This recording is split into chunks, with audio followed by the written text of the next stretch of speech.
Much happened in between the encounter at the town of Hatra and the Gauls' inevitable revenge upon Cosmas of Rhodes. The Galatians initially went south, where they besieged the great city of Seleucia. It was defended only by a small militia, and the walls were swiftly overcome thanks to the construction of special siege ladders at my personal instruction. Mounted as they were on a wheeled scaffold, it was impossible for the defenders to push them back from the walls once in place, and once the Gauls were over the battlements, the sack of the city swiftly followed. At my suggestion, before we left, Magarix left in charge of the city a local Persian magistrate by the name of Nemunia. I describe him as a magistrate, but in truth he was more of a brigand, with a large comitatus of armed men from the countryside who could smell an opportunity for riches and some revenge upon the hated Greeks in equal measure. Nemunia and his men were permitted a small portion of the looted treasures, for which they were most grateful, and then the Gauls left in peace. We then travelled yet further south, raiding and pillaging every town between Seleucia and the coast as we went. For Magarix had sworn an oath to Tyrannus that he would bathe in the waters of the Gulf of Persia before returning to Galatia, and this oath he did indeed fulfill. It took the better part of a year to finally return to Ancyra, for the Gauls were now a large horde, and in no particular rush to march home at a pace, laden down with treasure as they were. There was much fanfare upon our return to the city, but time for celebration and idleness was short, for another crisis loomed shortly. Riots had broken out among the Greek populations of Sidde and Samosata that were set to bubble over into full rebellion. Ptolemy and the King of Pontus both were in no position to deal with this at the time, with the former locked in a war with the armies of Rome, of which I shall speak more later, and the latter entirely occupied with subjugating the Persian satraps that once owed fealty to Antiochus, competing fiercely for territory with the new King of Parthia to the east. Magarix sent letters to Ptolemy and Mithridates, in which he offered his services in crushing the riots and restoring order. It was a bold proposition, for once his troops were in both cities, they were unlikely ever to leave, and both kings knew this. However, as desperate as they were to avoid giving the remnants of the Seleucid regime a banner to rally upon, they consented. Thus, both cities came under Magarix's protection. Nominally, they were still ruled by their respective monarchs, each of whom received tribute in the form of half the region's taxes, but they were now, de facto, under the banner of Galatia. It should be noted that the troops who marched into both cities were much unlike the ones who sacked the cities of Mesopotamia and Lydia, and I had a hand in this also. It became clear to the Gauls that they had much to learn from the civilized peoples of the Mediterranean when it came to the art of warfare, and though I had professed this view since my very arrival in Ancyra some 8 years prior, only now, as many Galatian warriors who had served as mercenaries in the armies of Ptolemy and Nicomedes began to return to us, that the view became more commonly held among the warrior strata of Galatian society. My fortunes had changed much in this decade as well. While I had begun as a notary to the king, I now rode as a commander of cavalry, and had even married into the royal household, for when we returned from Mesopotamia, Melina encouraged her husband to offer Aquitawanes to myself as a bride. Thus we were married, though in a Roman ceremony at my insistence, where Aquitawanes took the Romanized name of Actia. I mention these events only because it is through this rise in prestige I was permitted to oversee the training of a new corps of infantry for the armies of Galatia.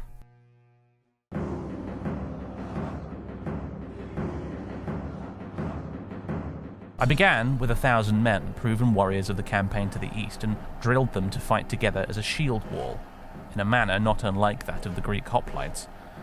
I armed them with tall Thurius shields and long spears, and within 6 months I was satisfied that they could hold a battle line together as well as any army from the east or the west.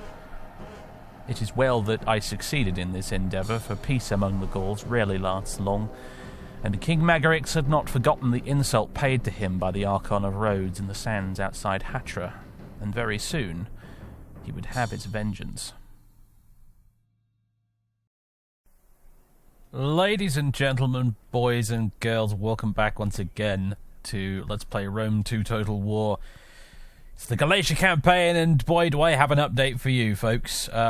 Much of this will have probably been covered in the video's intro, but there's been a bit of a time skip between the end of the last episode and the beginning of this one. It's the autumn of 272 BC right now. It's October specifically. And many things have happened. We've returned triumphantly from our sacking of Seleucia and whatnot down here. You'll notice we're no longer military allies with Mesopotamia down there. Broke that alliance off because that alliance was extremely annoying the Pontics. Pontus was really mad about that, so I broke it off in order to make Pontus less mad. They're still not super happy with me, it must be said, but our relations have improved a lot. We're back to neutral now. They were previously hostile.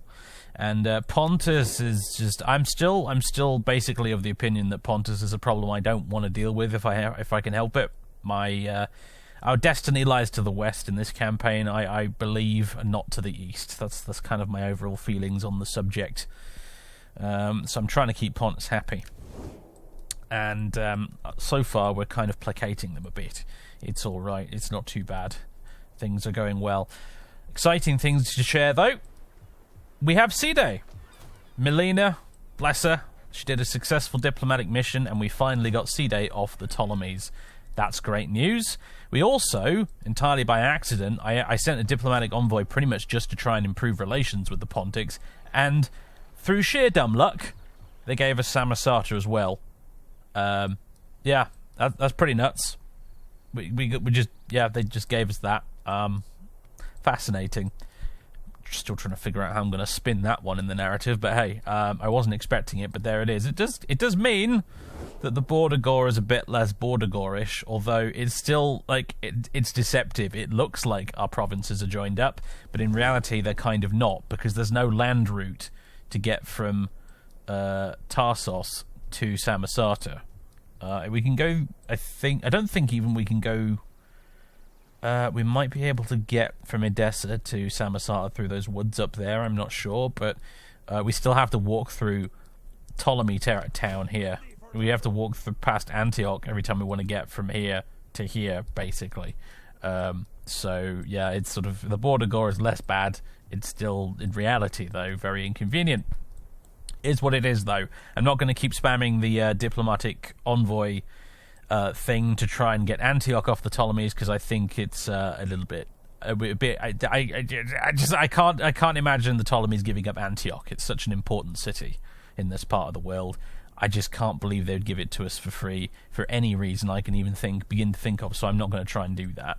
I think that would be, as we say, cheese. So I'm going to avoid that. As you can see, I've gathered an army over here. That's Magarix and Caxtos. We've gathered them over here on the borders of Pergamon, because Pergamon, I'm thinking we're going to be going to war with pretty soon. We haven't forgiven Rhodes for their shenanigans outside Hatra, and I think potentially we're going to be going to war with Rhodes pretty soon. And if we want to go to war with Rhodes, that means we have to go to war with Pergamon as well. And I'd like to deal with Pergamon nice and quickly, and then we can worry about Rhodes afterwards. So that's why these guys are gathered here. The army has changed quite a bit in its makeup. The Galatians have gone and got all disciplined. Gone are the hordes of, like, random spear rabble. Now, things are different. We have, for example, Trokmai Kauraios, however you pronounce that. They are Galatian shield wall spearmen. They can assemble into a shield wall and fight, not unlike Greek hoplites in that regard. Very tough, very good defensive main core of the army to have up front, pinning the enemy in place while the cavalry do their thing. Additionally, I've replaced a lot of the crappy spearmen with Galatian Thuria spears. These are veteran mercenaries who have returned home, having learned the latest military techniques abroad. They are individually skilled, but a proper drill will make them a more effective unit. They cost more to maintain, to upkeep, but they are much better than those bog basic spearmen we were using before. They're also recruited from the same population tier as the bog basic spearmen as well. So these guys are pretty much replacing the crappy spearmen in my armies going forward. We've still got our magnificent naked fanatics, because they're just great. However, we'll be using them in more of a flanking role going forwards. They're going to be our sort of light infantry that flanks around the sides of the enemy formation to attack them in the sides and rear with their amazing melee attack and amazing charge bonus and what have you, at which I think they will hopefully excel. Still got a random unit of Galatian skirmishers. I ought to probably replace them, I suppose, but I'm just keeping them because why not? And I still got my Syrian and Cretan mercenary archers because they're just great, honestly. They're pretty darn good, and their upkeep cost isn't that bad, really. We've also got Galatian medium cavalry. One of the interesting side effects of gaining C-Day is that it came with stables, which I'm in the process of upgrading, actually, so we can unlock even more cavalry units. But one of the side effects of that, basically, is that we have access to Galatian medium cavalry now, which are not as good, in my opinion, as the Cappadocian Lancers we have access to, but they are cheaper than the Cappadocian Lancers, so I'm okay with it. If we look at Caxtos, things are similar looking here. He's still got his Axeman, but he's got a core of Shield Wall Spearmen. He's got a bunch of Furious Spearmans. Spearmans? Brain.exe has stopped working, ladies and gentlemen. He's still got his Cappadocian Lancers, but he's also got 3 units of Galatian medium cavalry. He's got like 6 units of cavalry in his army now. There's Caxtos. Additionally, Galatian chariots, everybody! I have absolutely no doubt that these will not be very useful. As the description says, chariots are without a doubt one of the most memorable Galatian weapons, leaving an indelible impression on the hearts and imaginations of contemporaries and modern admirers. Although they are not very effective, these warriors ride to battle in style. So yeah, we have a unit of chariots in Caxtos' army as well, basically for the giggles. I just thought, why not? The Britons used chariots in this period as well. And they're interesting because Julius Caesar commented on these guys in his Gallic war commentaries when he briefly invaded Britain. He took note of these chariots, and he had a lot of praise for them. He basically explained that in his words, they combined the mobility of cavalry with the staying power of infantry, which to my mind has always kind of implied that the way it worked is actually the guys would ride around on the chariots, then they'd dismount to actually fight. They were sort of like, almost like dragoons, mounted infantry in a way. They'd sort of ride to the location they need to be at the battlefield, then they hop off, and then they fight on the ground. I don't think they work like that in this game, though. Basically, in this game, they just ride around throwing javelins off the back of the chariots, which is nowhere near as effective, I'm afraid. It looks pretty cool, though. Yeah, we'll see what we can do with them. Mostly I'll probably just get them all killed, because they're slower than regular cavalry, which means they also often get caught by regular cavalry and then murdered, so... Oh dear. It's a laugh, though. When I lived in Norwich, I went to the Castle Museum where they have a replica Celtic chariot there, almost exactly like one of these. They have steps, and you can hop up on top of it and actually stand on it to get a feeling for what it must have been like. And I tell you what, not only are the bloody things quite small, there's about enough room on there for one bloke, and maybe a second if you really squeeze on there. But they're very flimsy wooden things, and there's almost nothing to hold on to while you're up there. Actually, this thing is hurtling along at however many miles an hour across a rough, grassy field. It must have taken so much practice to actually be able to stay on the things without falling off. And according to Julius Caesar, they were very skilled riders. They were able to hop onto the sort of forward wooden bit to sort of fiddle with the horse's reins and that kind of thing as well. They were incredibly agile guys that rode the chariots. But yeah, and I've stood on one of these things in real life, and you couldn't pay me to go charging around on one of those in a battle. It seems like a completely ridiculous idea as far as I'm concerned. But it only reinforces the idea that, in my mind, they didn't fight on these things. They hopped off them to fight, because I just don't understand how you could possibly do it. You ride around in the middle of a melee trying to balance on this moving wooden platform. Just absurd in my mind. Yeah, anyway. There we go, we've got chariots. I talked about that for probably way too long. Yeah, this side effect of having C-Day, of course, means we've completed the province of Galatia at Cappadocia here, which means that we can do edicts. The current edict we have at the moment for this province is bread and games, so -2 food, but +4 growth per turn and +6 public order, which is good. We have public order is looking generally mostly okay at the moment in all our towns. Edessa is sticking out like a sore thumb here at the moment with -4. which is a little bit annoying. But I don't really know what I can do about that other than bring Iaros back over here to restore a bit of order. Iaros, he has a little army of his own. It's only 13 units. I'll probably recruit a few more. The reason he's got an army now is because, Archelaus here of Rhodes, not Cosmas, but Archelaus of Rhodes, he's hanging around here at Hatra. Because Hatra, if you will recall, is like a client state of the Rhodians now. They conquered it during the collapse of the Seleucid Empire, and now he's just hanging out there. So if we go to war with Pergamon and Rhodes, we'll have to deal with him, which means it's Iaros' responsibility, basically, to kick this guy's ass before he can cause any trouble. We've got a good look at his army right now. Rhodian hoplites, Rhodian citizen cavalry, Tarentine cavalry, Greek infantry. They look pants. They look really rubbish. We've got mercenary Greek skirmisher horsemen, Phrygian mercenary spearmen. Nothing amazing here, really, honestly. I think I could kick these guys' asses. The hoplites are probably the best bit, and flanking them will do the job, I think. So I'm not too worried about it.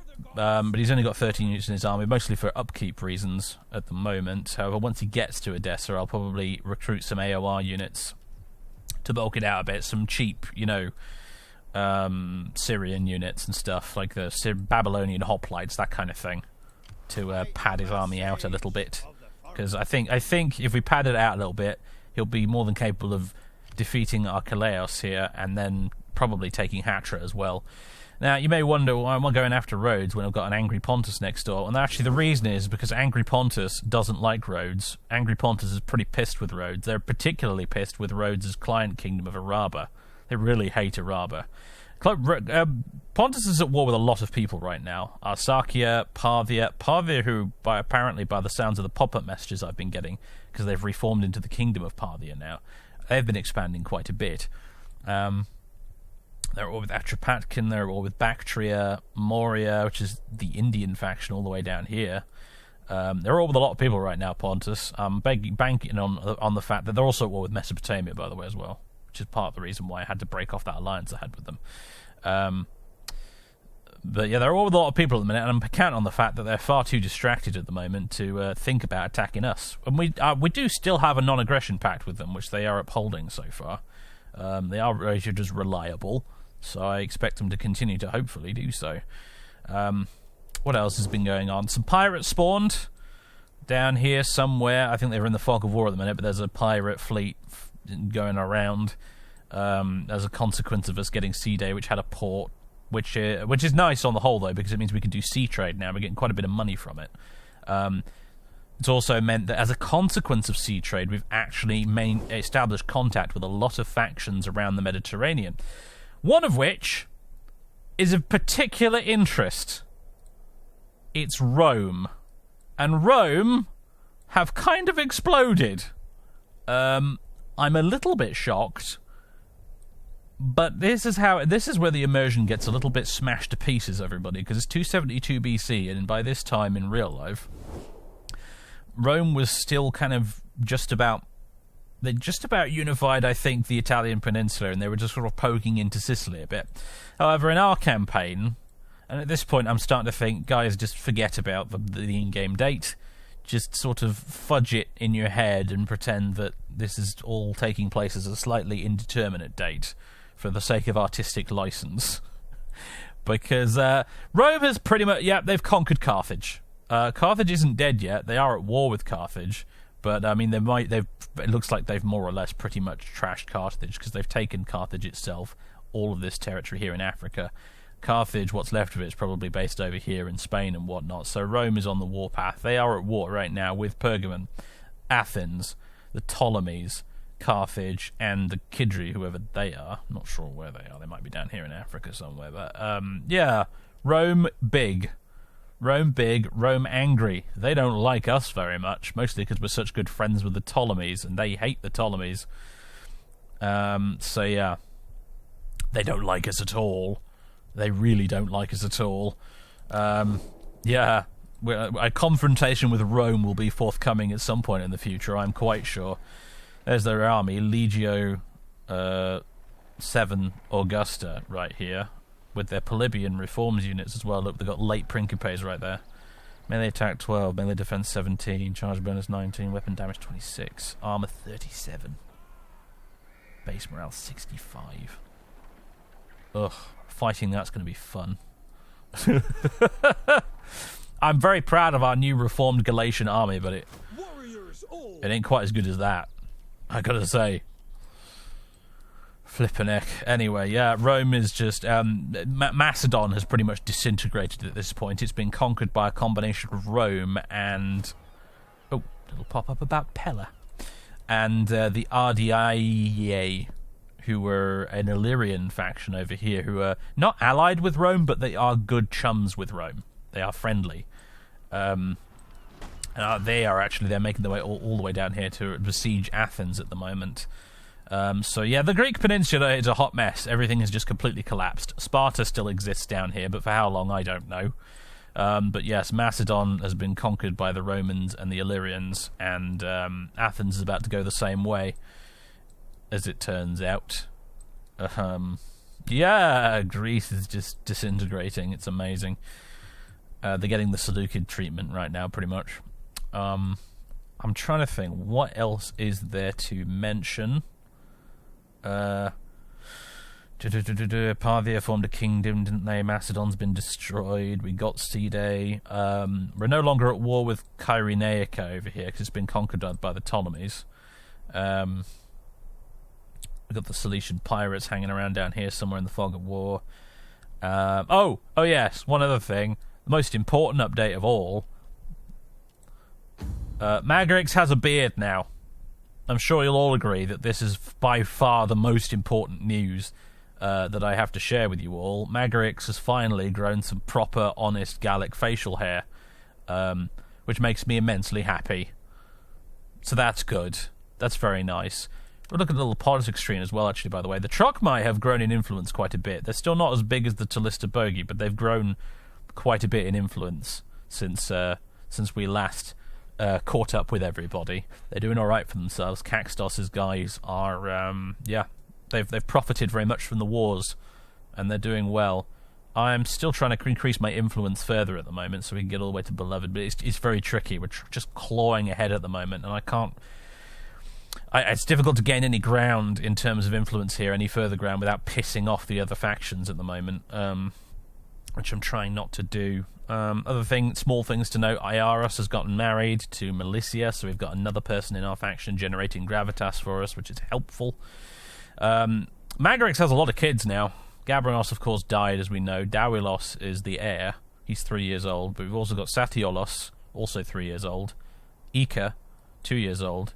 Drapes, 1 year old. And Alauni, who is 0 years old, were born very recently. She's a daughter, I think. I don't know about the others.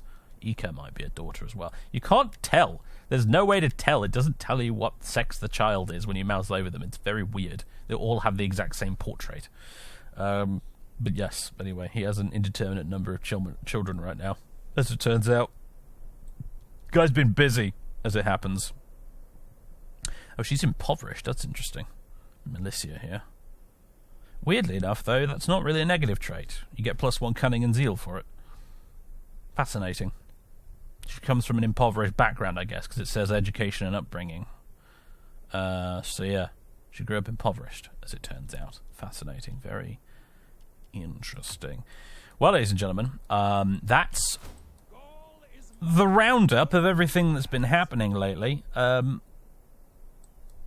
Not much else to add, really. Yeah, that's it. I'll return, probably, when we're about to attack Pergamon and Rhodes. Actually getting to Rhodes itself, i.e. doing an amphibious invasion from the sea, is probably going to be a logistical nightmare for us. I'm not really looking forward to that, but we're just going to have to deal with it, I think, somehow. Yeah. The port we have in Cide, by the way, is basically just a fishing village. I'm currently upgrading it into a fishing port at the moment, but we can't actually build any other type of fort, because we've just got no naval tech whatsoever. Which kind of tracks. To be fair, we are the Galatians. We're not Carthage. You know, we don't really do the navy thing. So, anyway, I'll return shortly. Okay, folks, the time has come. We're going to settle our score with Rhodes and Pergamon. I would like it to be known that this might be the point at which we start to make a colossal mistake. Now, as has been pointed out previously in the comments, yes, technically, if we declare war on the correct person, we don't have to go to war with the people we don't want to go to war with. For example, if I were to declare war on Pergamon, they are defensive allies with the Ptolemies, which is obviously a problem, and Ephesus and Rhodes. However, if we declare a war on Rhodes, they're military allies with Pergamon and Araba, but not the Ptolemies. So, presumably, if we declare war on Rhodes and not Pergamon, we still get to fight Pergamon, but we don't have to fight the Ptolemies, because that's how this web of alliances seems to work. However, as we've observed with Pontus, it's not always quite that simple, because by attacking Rhodes, we are going to immensely annoy every green faction on this map here, which does include the Ptolemies. Yeah. It's a weird thing, although it's kind of funny actually, because Rhodes is sort of neutral about Pontus, but Pontus really hates Rhodes. That amuses me. Sort of like there's a the feelings are not mutual there. That's a very strange relationship. It amuses me. Yeah, but so yeah, God knows. I mean, I know from other people who have played a Galatian campaign in DEI before that it is very easy in this with Galatia to accidentally make yourself surrounded by enemies, and then once that happens, you're in the Thunderdome. Because you are fighting off like 6 or 7 factions are all coming at you at once, united only by their hatred of you because of your stupid decisions.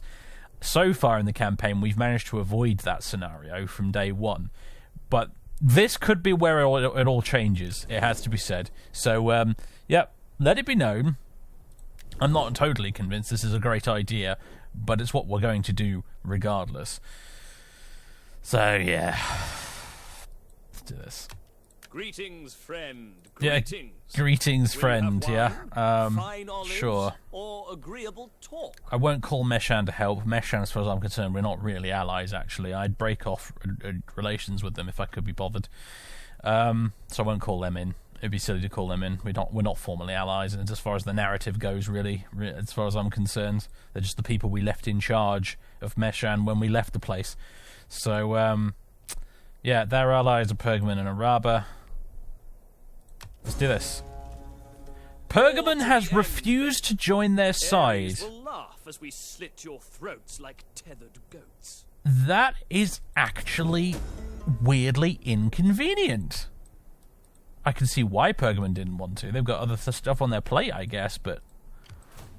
Gosh, yeah, that's kind of annoying, actually. I wanted to fight Pergamon, damn it. Damn it. This is... Yeah, oh, dear. Iaris is not ready to move out right now. He's hanging out next to Edessa, still recruiting troops. The recruitment limit in Edessa is very small. They can only recruit like 2 units a turn. And there are no mercenaries available either. So, yeah, he's just hanging out next to Edessa because at least if Rhodes attacks, he'll have the Edessa garrison to help him out. Yeah. Oh dear. That wasn't part of the plan at all. I didn't expect Pergamon to just say, nope, not interested. We're not fighting the Galatians. You're welcome to them all by yourself, mate. Okay.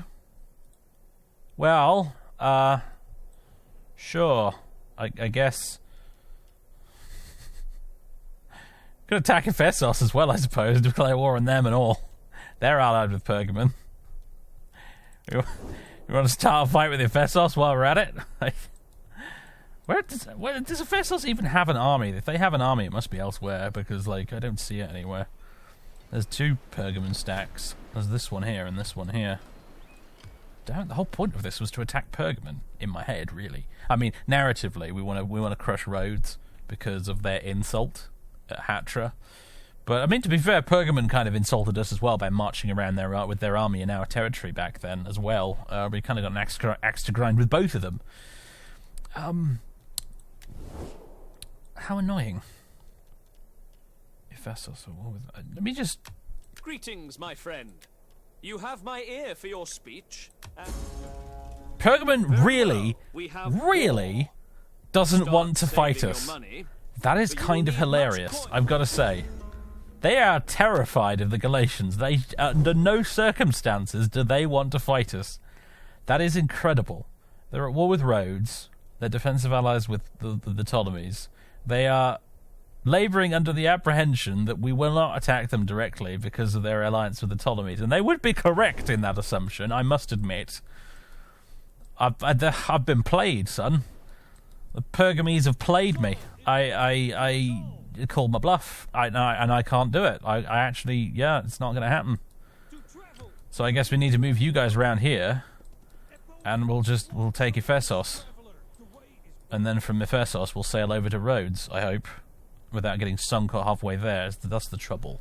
That's the trouble. Rhodes has a navy, and we don't.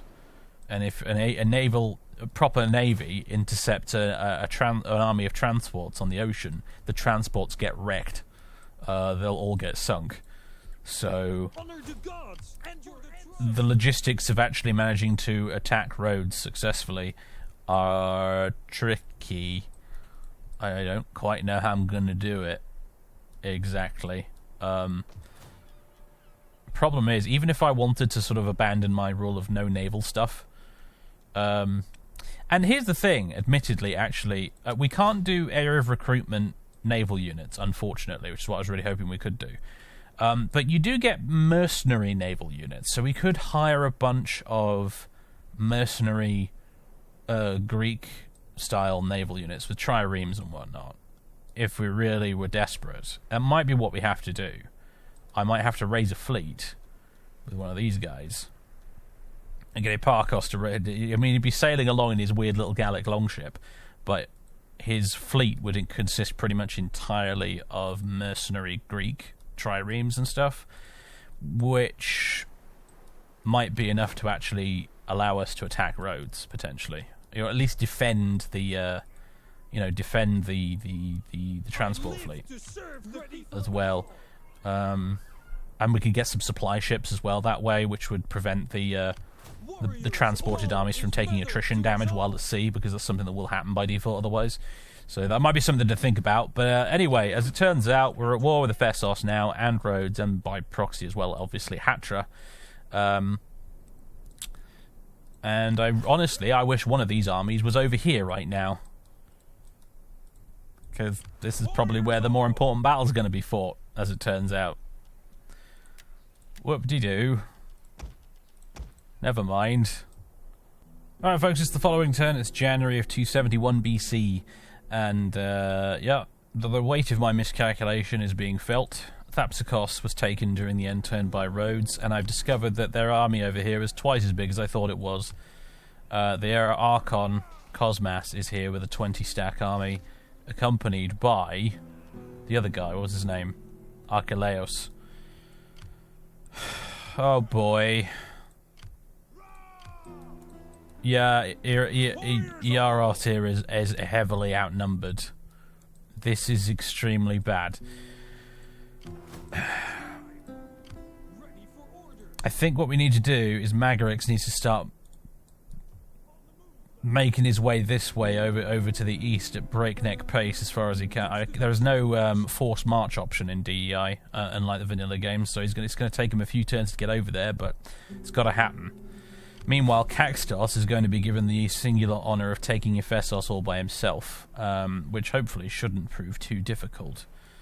Is he going to be able to get there down there this turn? He isn't. That's a little annoying, but hey. As a result of losing Thapsacos, of course, we're now losing money every turn, which is not fantastic. I could raise taxes to deal with that, but it would negatively impact public order, which is not something I really want right now. Still trying to get public order sorted over here in this neck of the woods. Might have to be done. We've still got 16 grand in the bank, so I don't know if we raise taxes at one level. That gives us $1 grand and a bit per turn, which should allow me to recruit a few more units potentially. However, that would go up to -7.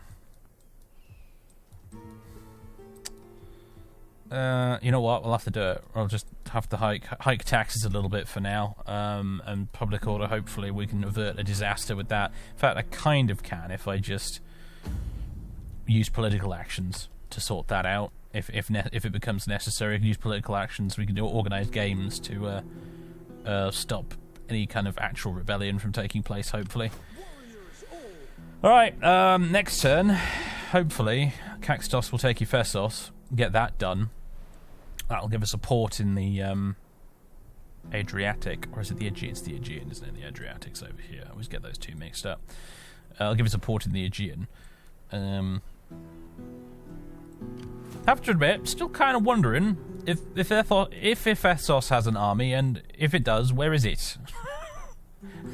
I gotta admit, I'm a bit confused by that. It doesn't seem to be there anywhere.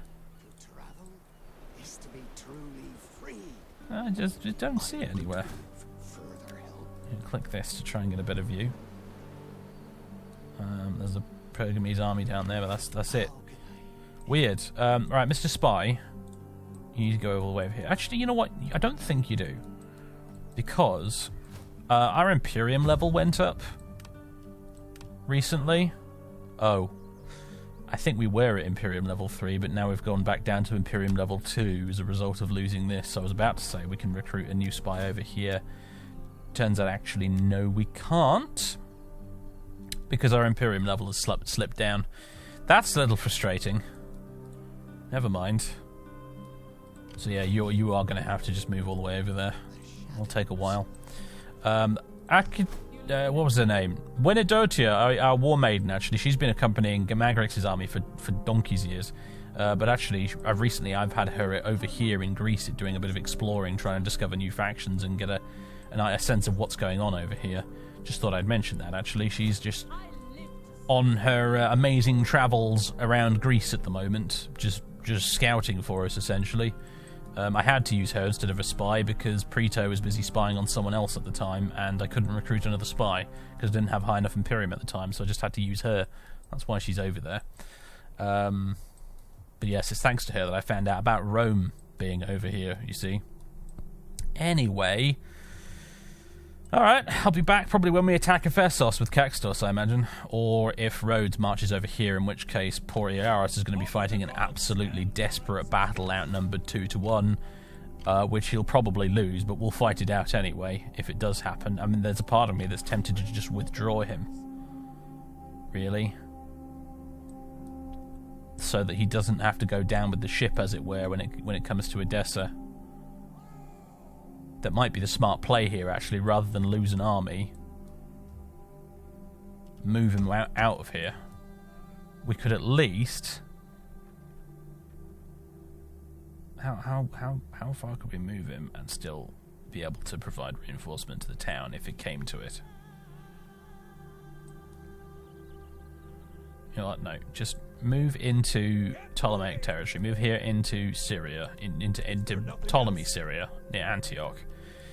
Here, at least, you can actually recruit some mercenaries, which are going to be pricey, but hey, we need them right now. They're not too pricey, actually, these Syrian mercenary spearmen. They aren't actually that bad. Not to be confused with the Babylonian heavy spearmen, although they do look awfully similar, don't they? There you go. That's something at least. He's now got a stack of 20 units. They're not very good units, a lot of them, but he's got a stack of 20. Luckily for us, I don't think a lot of the Rhodian units are very good. So, yeah. Okay, him and Magrix hopefully can meet up pretty soon. And then we'll go kick the Rhodians' asses. Yeah, didn't expect the big fight to be over here, but that's the way these things have shaken out. Alright, ladies and gentlemen, fun's about to happen. I'll drop a quick save here, although I won't reload this if we lose, I don't think. Yeah, the Rhodians marched straight into Ptolemaic territory to fight us, as it turns out. They cared not that we were in foreign territory, they decided to come here and fight us anyway. It looks like Cosmas himself has come to fight Iaros of the House of Magarix. The auto-resolve is looking extremely unfavourable towards us. However, I don't know.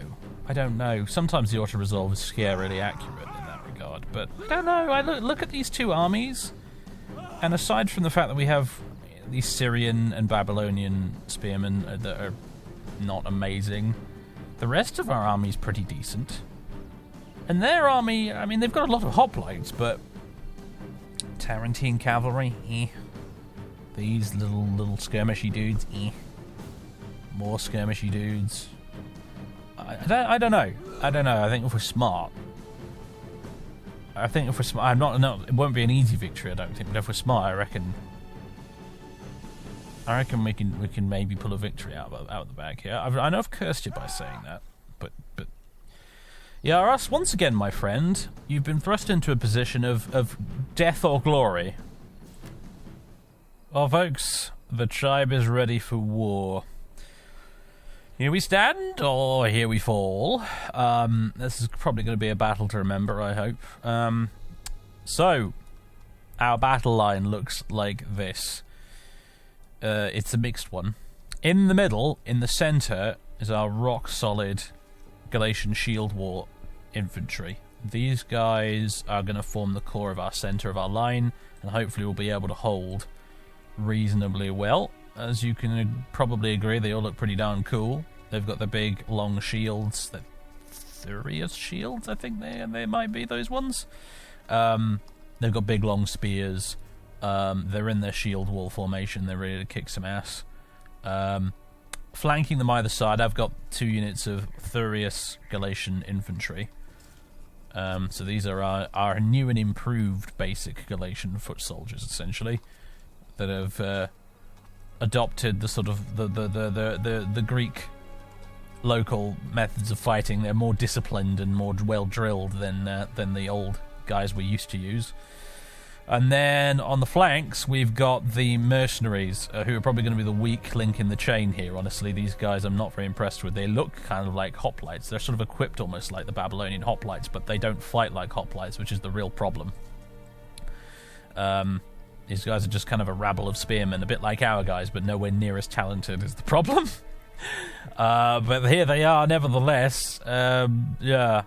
The Babylonian hoplites, the one unit of those I do have, is over at this end, and they're looking a lot more disciplined, and hopefully will be a lot more useful. Yeah. On both flanks, I've got some cavalry. We have a unit on... It's the same on both flanks. A unit of Cappadocian Lancers, who are just magnificent. These guys are great. I'm hoping they're going to make all the difference today. And then assisting them is a group of medium Galatian cavalry. Now that is a cool helmet. Check that out, guys. Wow. Look at that helmet. Amazing. Anyway, yeah. They've got a unit of Galatian medium cavalry with them as well, who aren't as impressive looking as I hoped they would be, actually. I have to admit, the thumbnail kind of made it look like these guys are all going to be wearing chainmail. They're not, though. They're nowhere near as good as that, but I suppose that does explain why they're relatively cheap, is because that, yeah, a misleading thumbnail for those guys. Nevertheless, they're going to help, I hope. The Cappadocian Lancers, though, they are going to be instrumental, if I can get them into a good position, I hope. Iaros is at the back here. Bare-chested loon that he is, with that amazing, I think it's a Greek-style helm, that one, actually, with the 2 feathers on either side. His amazing moustache. There he is at the back. We've got the baggage train. We've got his single unit of Gaisatai in front of the baggage train. These guys are going to be a bit of a crisis unit. I'm hoping to be able to throw in with a charge bonus somewhere useful. I might have to move them up around here, around the flanks, or maybe through a hole in the center. I don't know. I'm feeling a bit indecisive about what to do with the Gaisatai in this battle, so I'm just going to have them in reserve. And then we've got a couple of units of archers as well near the baggage train to get the ammo bonus. And that's about the shape of it, everybody. Yeah, let's do this. Start battle. And there's the enemy army. There are the Rhodians. They are marching into battle, much like we saw them do at Hatra. They've got their units of hoplites formed up into little blocks. The Tarentines on the flanks. I'm pretty sure we can take them Tarentines in a stand-up fight if it comes down to a cavalry versus cavalry fight. Tarentine cavalry are not all that, really. I mean, these are light skirmisher cavalry over here on this side. Alright. Here they come.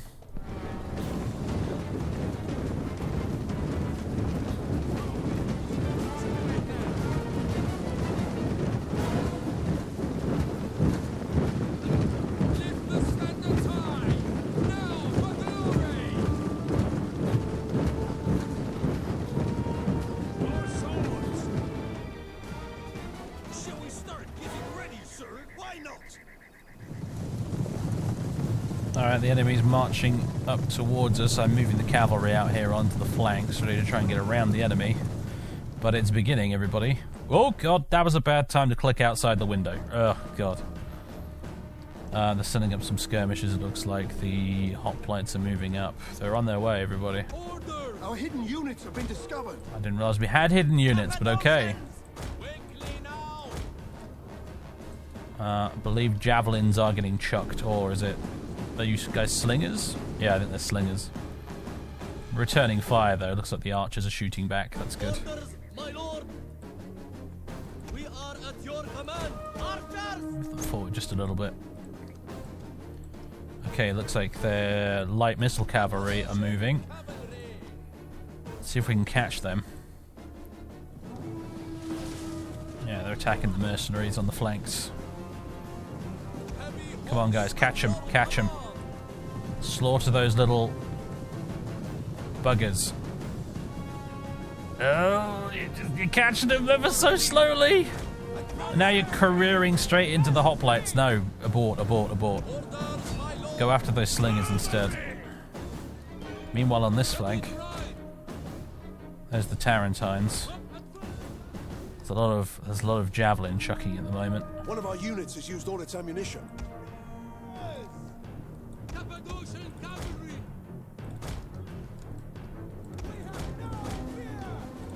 Okay, you guys have charged the archers at the back here, there, whoever they are, archer missile units of some description.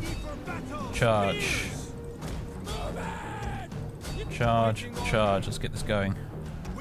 Charge into their flank.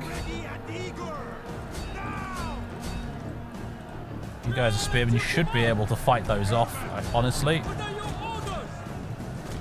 Let's try and get you flanking around the sides. Right, that that's the skirmisher cavalry again. What's happening over here? Oh, the general's bodyguard's going after my Cappadocian lancers.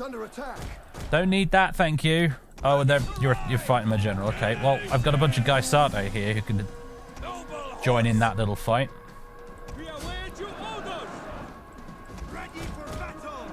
Man, this unit's looking depleted as hell. It's not great. You get stuck in there. You guys move. Oh, what's going on here? What's going on here? You're letting a bunch of infantry attack you. Oh, I can't micromanage for crap, guys. I'm so sorry. I suck. I suck at Total War. Cavalry's getting tangled up, and that's exactly the opposite of what we want. We want the cavalry to actually be doing useful things, like getting rear charges on the enemy.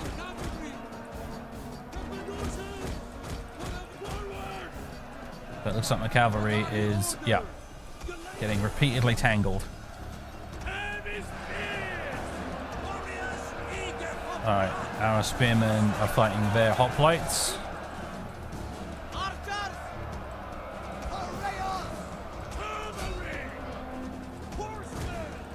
We need to get you here rear charging the hoplites. It's incredibly important that we get some rear charges on the hoplites, guys. Okay, our crappy mercenaries are routing on that flank.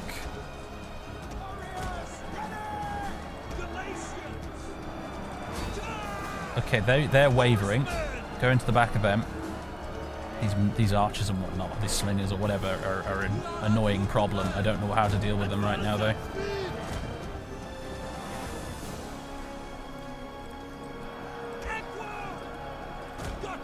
Okay, a lot of Rhodians are wavering right now. This is excellent. There's the enemy general. Yaros, my friend. Alright, the Gaisate are up here on this flank now. You know what? Let's make use of that. They've been chasing a unit of cavalry and they've ended up out of position, but luckily I think we can use that position. They've got routers over there. Our men are fleeing. I'm not sure who that is that's fleeing. Probably the mercenaries. Oh, my heavy shot cavalry. My Cappadocian lancers are bugging out. By which I mean they're evacuating rather than actually being glitchy. Alright, Yaros has got into the enemy general's bodyguard. Get into the back of those Rhodian hoplites. These Galatian Thurio infantry are doing great. Send in the shield wall guys.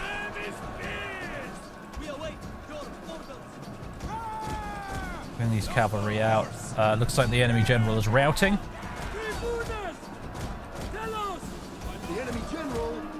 He's dead! Archelaus is dead. Wait, or is this Cosmas? I forget. Either way, the bastard's dead.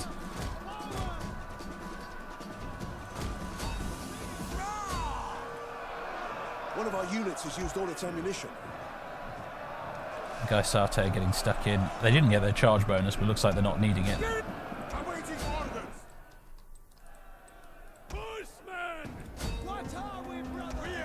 Alright, go after those missile units.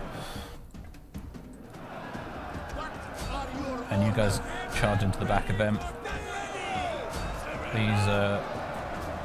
These little skirmish area infantry type guys here, light spear infantry, whoever they are, are stubbornly holding out along with a bunch of surrounded Rhodian hoplites.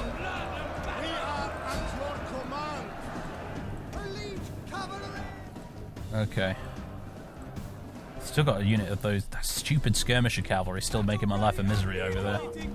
Alright, we've got a unit of Rhodian hoplites that has sort of weirdly ended up over here somehow. I don't know what's going on with them. They're about to get surrounded and murdered though. You guys fight the skirmisher cav. We need to get a rear charge on this lot. If we can. Turns out the medium Galatian cavalry have been a lot more useful than the Cappadocian lancers in this battle. The Cappadocian lancers have been kind of just getting themselves stuck and not contributing very much. It feels like to me. Okay, the archers are getting a bit trigger happy. These Rhodians are about to break. Not surprised, they're surrounded by a bunch of enemies, including the Gaisate, and victory. Okay, brilliant. Let's run down as many of them as we can, folks.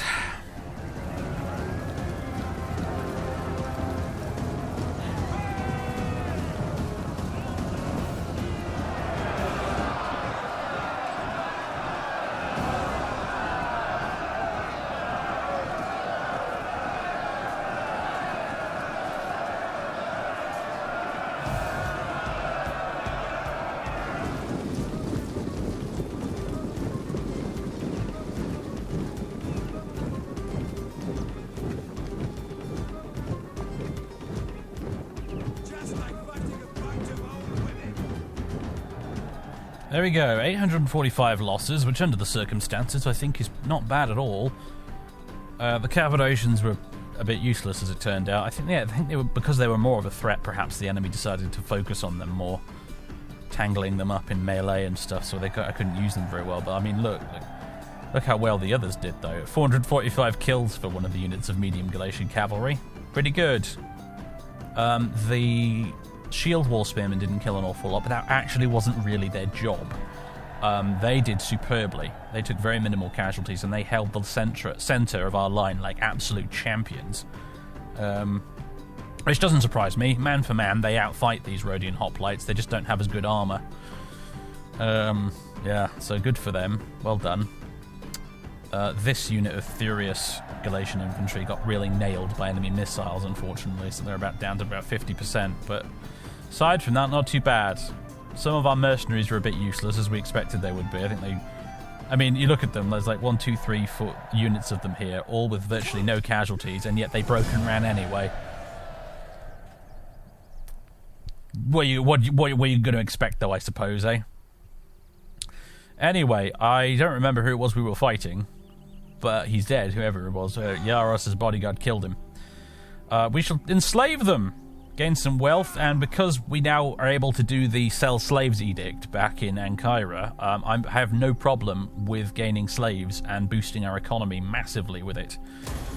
So let's take a lot of them as slaves, everybody.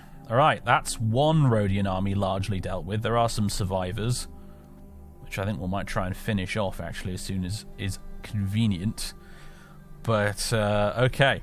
Iaros faced death or glory for a second time and chose glory. I'm very proud of him, and his moustache.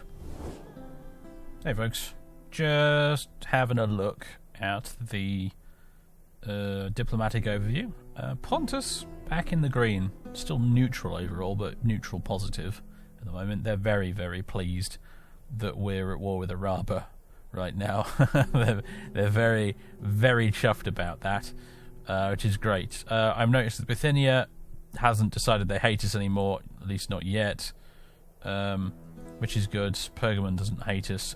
The Ptolemies do not hate us either.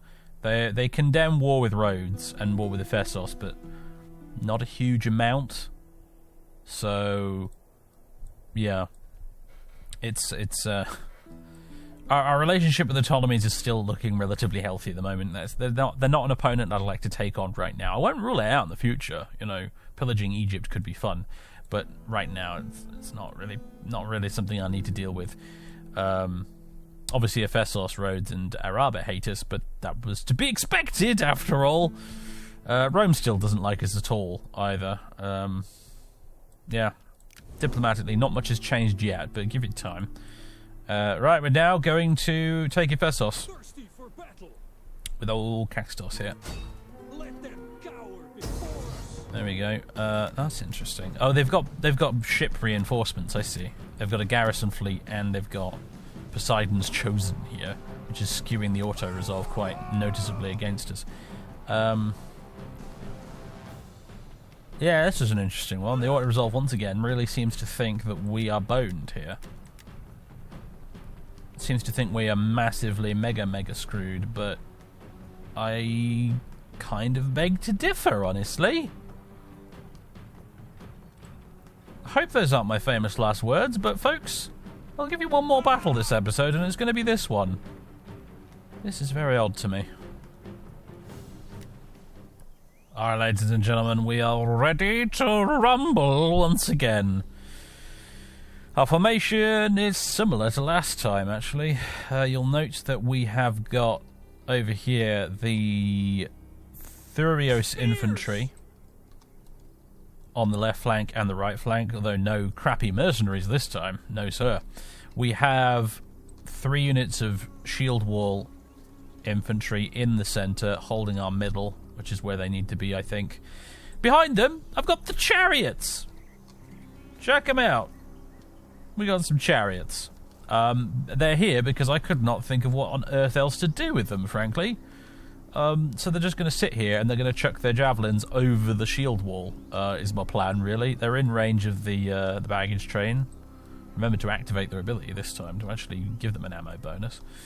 And then, of course, we've got Caxtos behind there in the usual general's position in the middle at the back, observing everything. I've got both units of Axemen in reserve on the left and the right, ready to charge in and smack some heavy infantry in the face with their armor piercing, if needs be. And over on the right flank, because our left flank is basically the ocean, over on the right flank I've got all the cavalry. We've got 3 units of Cappadocian Lancers at the front, 3 units of Gallic medium cavalry at the rear. It's a big chunk of cavalry that is hopefully going to go right around the back of the enemy and slam into their rear, and it's going to be glorious. Now, the unknown element here is the enemy naval forces. I don't know where they're going to come in from, and I don't know where they're going to try and land. In an ideal world, I'd quite like them to land over here so that I can murder them as they get off their boats. They may, however, land all the way over there. I don't know how that's going to shake out. In an ideal world, though, I'd like to fight the garrison separate from the naval guys. Divide and conquer, you know. Dividet Impera! And all that. But we'll see what happens. I have no idea where their units are going to come in from, their naval stuff. But regardless, they will be rowing over to disembark all of their marines and whatnot to fight on land. Yeah, let's do this. Let's see what happens. Hopefully the enemy won't just stay in the town and make me come to them. That would be a little bit annoying. Reinforcements approaching. Alright, we got boats over here. And we've got boats over here. Including their big one, which has got their admiral on it. This is their actual navy, not just the garrison boats. Right, looks like they're coming this direction, which means they might be landing on this beach over here, which is okay by me. We don't have eyes on much of the town garrison. Looks like some of them are hanging out over here. In some ways, I'm a bit more worried about the guys on the ships. Because the guys on the ships are probably going to be actually decent, well-trained infantry versus the garrison, mostly being militia. But I don't know. Some archers. These are just the garrison ships, but the actual navy. Interesting. Are these Rhodian slingers on this one? Looks like they might be. And they've got all these guys on here. The thing about, obviously, ship crews, though, is that they're very small in number compared to land units. You're like 100 men, 80 men, 80 men, 140 men on that one, on the biggest ship they've got, versus, you know, our average unit of Furios infantry is 300 men strong. So they'll be outnumbered, that's for damn sure. Yeah. Let's see how this develops, shall we?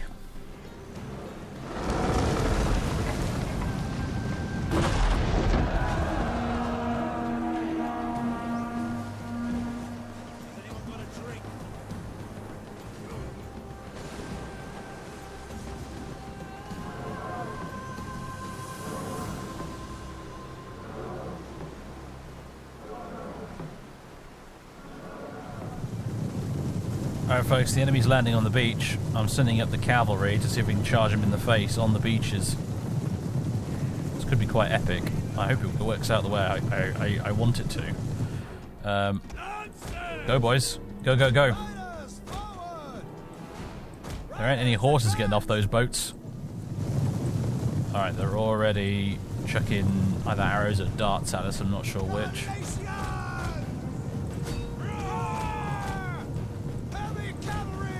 Oh, they've sent up some guys from the town here. Go ahead and charge them.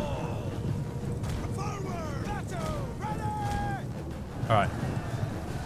Got a lovely charge off there.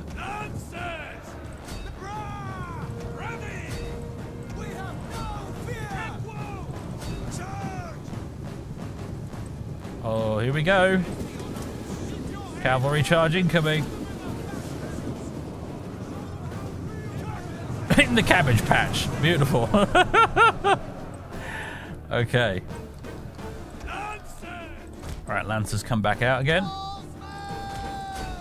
And we'll have you charge once more. The charge bonus only lasts for about 7 seconds. I discovered this recently. Insider info. But that's essentially how it works. The charge bonus you get, it's applied to your hit chance and your weapon damage. And it only lasts for about 7 seconds after the charge.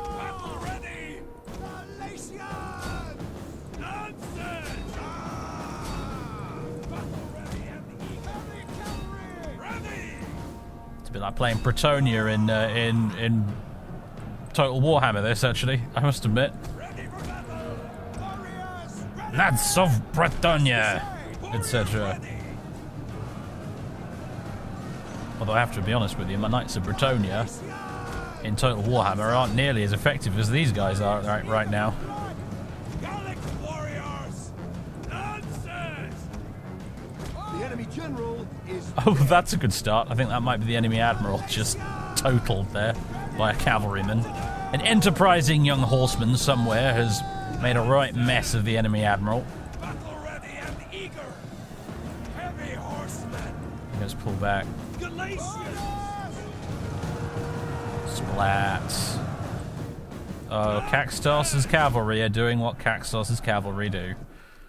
And that is wreck face. Bearing in mind, these guys are getting a big buff from being in Caxtos' army because he has the expert cavalryman trait, among others. Which is making these guys more effective than they would otherwise normally be. They're starting to bring in their town garrison now. But I think we can still get off a cheeky charge or two before we leave.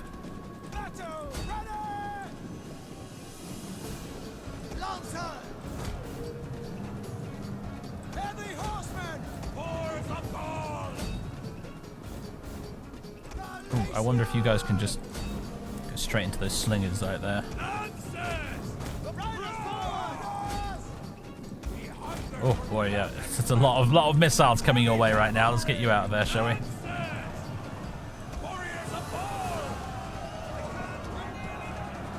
Wavering, very good. Right, pull back.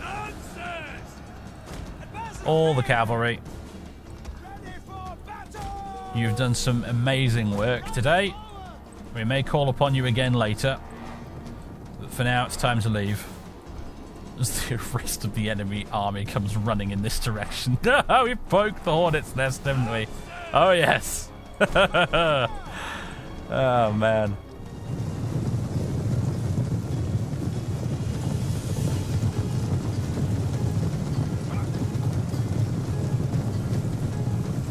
Okay, a single unit of enemy cavalry has pursued us all the way over here. It's their funeral, I guess.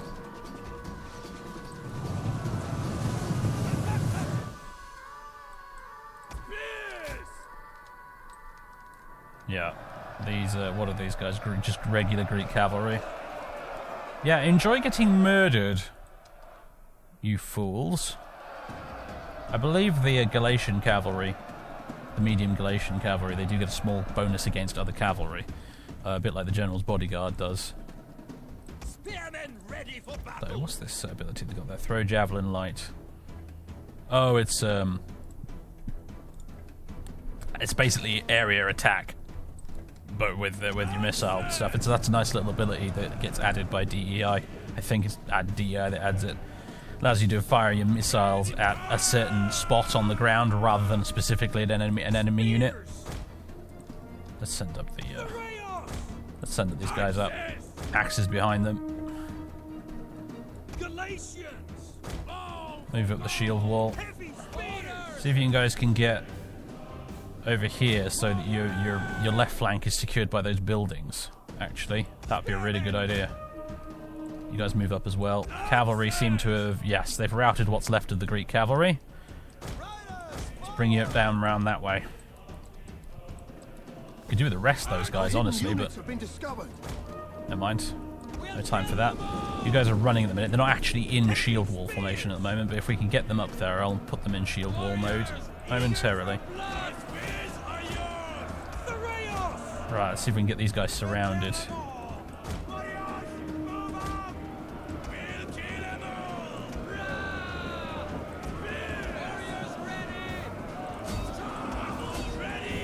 In you go. One of our units has used all its ammunition. Oh, what are you doing? Stay there. Stay there.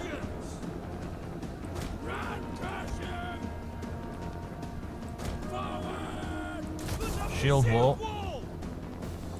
This way. Cavalry, get around behind. Okay, this is going quite well so far. This left flank here is the only part that's feeling a bit iffy for me at the moment, but I think we'll be okay. We've got this unit of medium melee infantry of some description here. He's epibatoi, pretty much surrounded. Oh, the axemen are just trying to go through. That's dumb. Don't do that. Never mind. Thuria Foroi are taking the brunt of these two phalanxes. I'm trying to get you guys to move up there and actually engage the rear of the enemy phalanx. And force them to move up like this. This can help sometimes. It's a little trick that can sometimes help. But so that used to do that in the original Rome Total War actually quite a bit. Just manually push your guys in like that. Spears! You have our spears! Okay. Axemen, can you please finally go over there? How are things going over here? The enemy's just refusing to engage. They're getting sort of caught up around these buildings. They're having a staring contest with the shield wall, and they're deciding they don't really actually fancy it that much. Don't blame them. Our shield wall looks magnificent. Like a bunch of 6th century Goths. I'm very, very pleased. You guys look great. Very intimidating.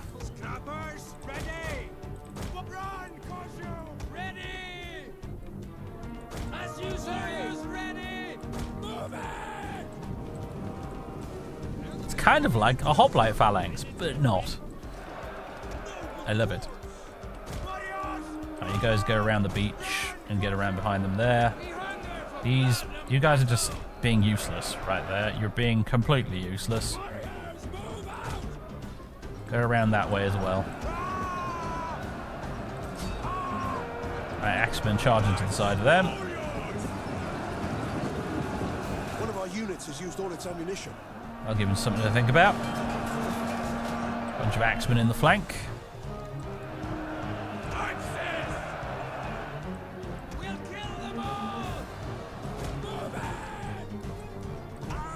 And it's going over here.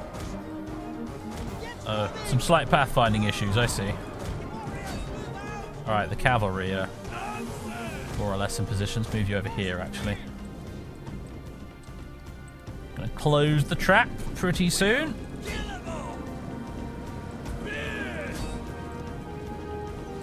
One of our units has used all its ammunition. Heavy spears! Galatian! Ready for battle! Some boys up as well.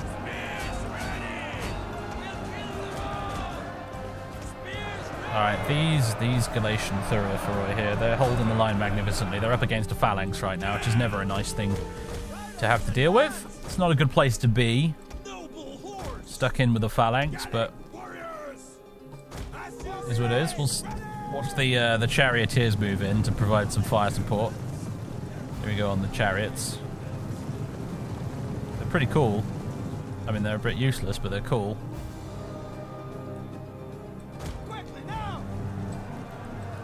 As I said, I've been on a replica of one of these. It was a little bit different though, the replica, I must admit.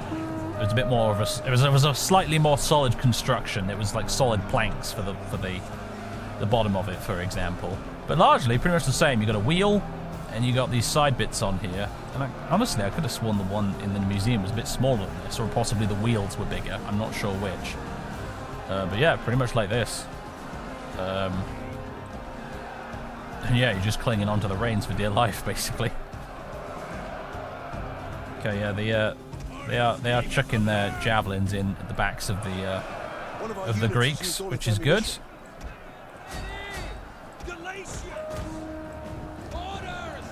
Oh yeah, they're routing. Lovely.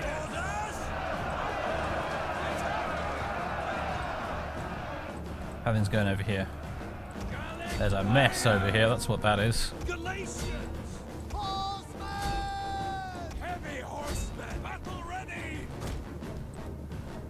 Here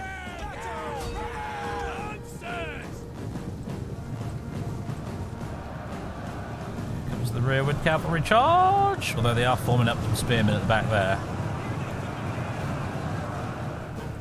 That's just a lot of horse coming at them very fast. There's Caxtos himself. Do you want to go in there, Caxtos, mate? Do you want to have a go? Get in the thick of it, which is where usually you are, but you're in charge today, so it's a bit different. Oh yes, lots of wavering. That's what I like to see. Our general is under attack. Yes, I know. He's perfectly aware of what he's doing. This is where Caxtos dies unceremoniously. I sure as hell hope not, but you never know.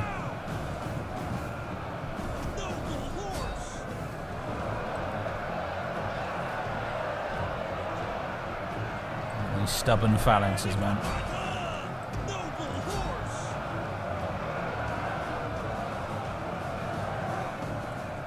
Come on, you buggers. Break, you know you want to. Chariots, you can stop now. We're good. It's fine.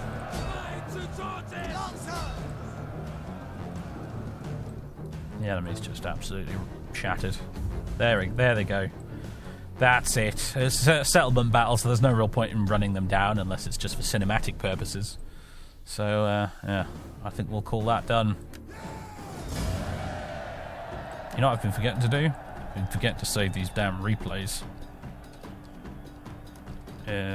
First source. There we go. I forgot to save the replay for the amazing battle we did with the Aros. I'm actually really annoyed about it.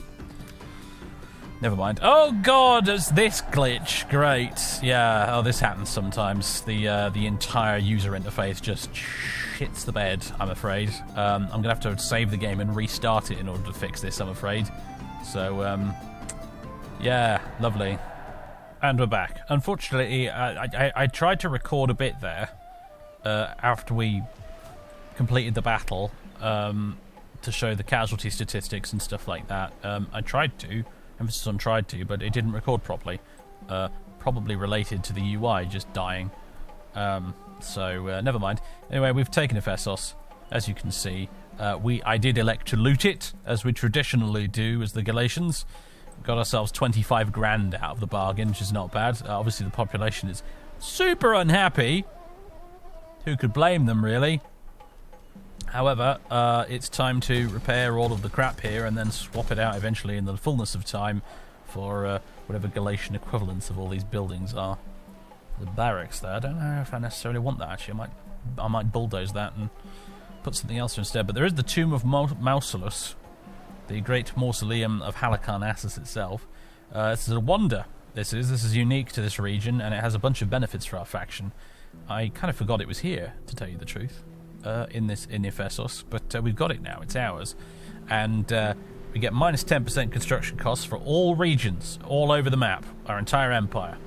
400 wealth from entertainment, plus 20% wealth from culture across our entire empire, plus 10% wealth from industry across our entire empire, plus 5% tax rate across our entire empire, and a little bit of first and second class citizen growth. Wonders are very nice things to have in this game. Very nice indeed.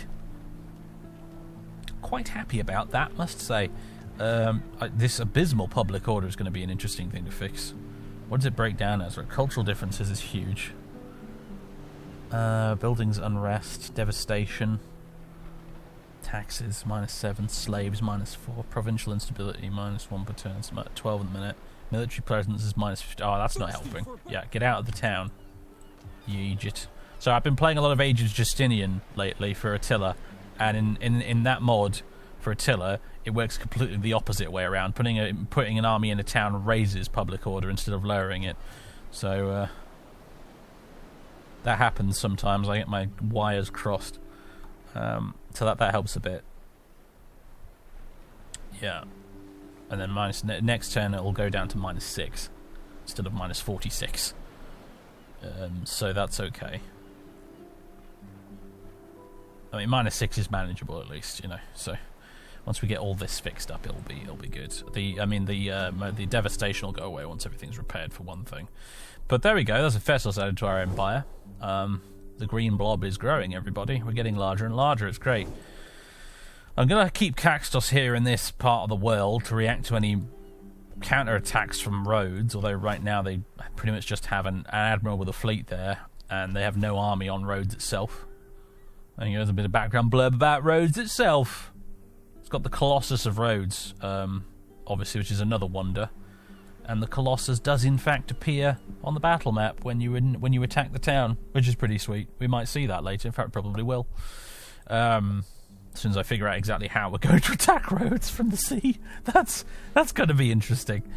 We got 3.7 grand a turn at the moment coming in. Large part of that actually. I've lowered taxes again. I've lowered taxes back to the level they were at because I didn't need them to be so high anymore because I switched the edict for Galatia at Cappadocia from Bread and Games to Tribute Collection, which gives us plus 27% tax rate from -1 public order.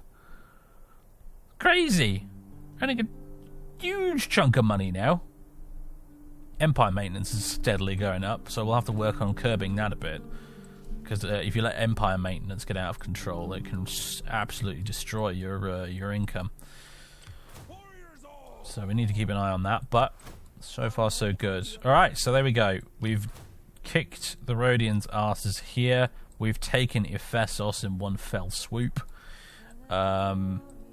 Things are going well so far. I worry about Eros, because I have a horrible feeling the second Rhodian army is going to come out of the fog and attack him as soon as I hit end turn. But there's nothing to be done about that, I'm afraid. We'll just have to fight it out and hope we can pull off a repeat victory. The army's looking a bit bruised, but they'll just have to manage, won't they? Magarix is still a couple of turns away at the moment. He's making his way over there, but it is taking some time. He's being slowed down a bit by having the baggage train, actually. That does lower your movement speed, I think. And we are in the middle of winter, too, which doesn't help. Admittedly, down here in the warm Mediterranean, particularly here in Syria, the fact that it's winter doesn't matter very much. But, which is good, but still, I think it probably is reducing our movement a little bit. Yeah, I did make the sort of conscious decision to attack during the winter. I sort of like the idea of the Gauls being perfectly happy to fight in this kind of weather, whereas the Greeks might traditionally be like, okay, what's the winter? No fighting. And then the Gauls just come at them as soon as winter begins.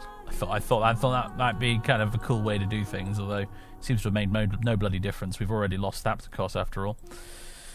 The Rhodians were just waiting for us to kick off, weren't they, really? But hey, look, we stand again here. We'll get Thapsacos back, and then we stand again Dura and Hatra as well into the bargain as well, which will sort of grow our chunk of Mesopotamia and Syria quite nicely, actually. I didn't really care so much about growing any more territory out here once the Seleucids were dealt with, but I wouldn't say no to a couple of extra settlements. Certainly wouldn't say no. There's more tax money in it. It's more money. More money to fund our eventual invasion of Greece, which at the moment looks like it's going to be... Yeah, we'll be fighting Rome when that happens. We'll be fighting Rome and we'll be fighting the Illyrians. Probably. Depends how long it takes. Because, I don't know, Rome might decide they want to fight the Illyrians. I mean, they're reasonably good friends at the moment, I think. But, yeah, they're very good friends with each other. They're about the only friend the Romans have got, really. I mean, everybody hates the Romans. But, yeah, it looks like there's a desert warfare battle thing going on here between the Ptolemies and the Romans, actually, down this way. Because I don't think this was Roman last time I checked.